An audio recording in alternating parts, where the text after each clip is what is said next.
Hashtag Weed Questions. Does anime make the band?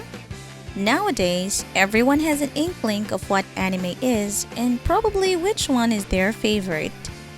It wouldn't even be weird to have a favorite song from that one good anime you watch even though you're not familiar with any of the lyrics. Some even have their whole show under the music genre. So, how are those songs made? Are anime shows promoted by Japanese bands? Or is it the other way around?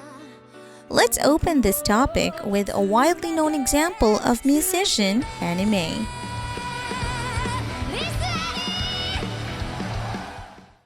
Makoto Shinkai's Kimi no Na wa, or Your Name, premiered in theaters not only in Japan but worldwide. Suddenly, everyone you knew was a weeb too. Everybody loved Kimi no Na wa's fantastic visuals and unforgettable OSTs.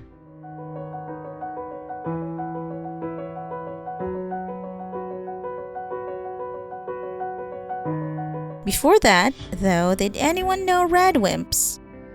Probably not in the international scene, but they were already a pretty successful band before being recruited by Your Name's producers.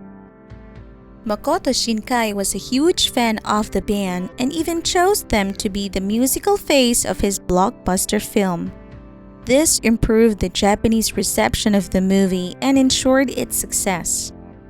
After the acclaimed release, Radwimps became known internationally. This is an excellent case of the anime and the band lifting each other's popularity. For over half a year, Radwimps coordinated ruthlessly with the director and producer.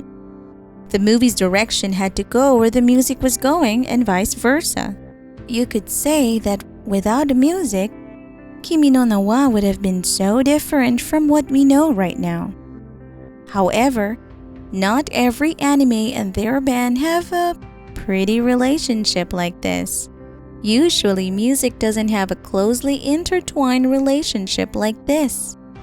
In the normal scene, making it big as an anime songwriter is a pretty tough process that involves a lot of skill and luck. Number 1. To be an anime songwriter, you have to be part of a music label. Number 2.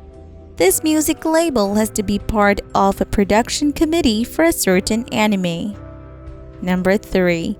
The production company has to decide on what kind of music they want for the anime. And number 4. Finally, the music label picks from its pool of musicians to create that piece of music. It's a pretty grueling process, but that can be said for the music scene in general. Bottom line, a no-name person can make music for a great anime too. However, the theme and keywords will have to follow the production committee's commands, and it won't have the power to change the committee's original storyline. Of course, this only applies to anime that don't have music as their genre. Recently, more bands and musicians have been gaining recognition for their anime compositions, going from a nobody to a hot somebody.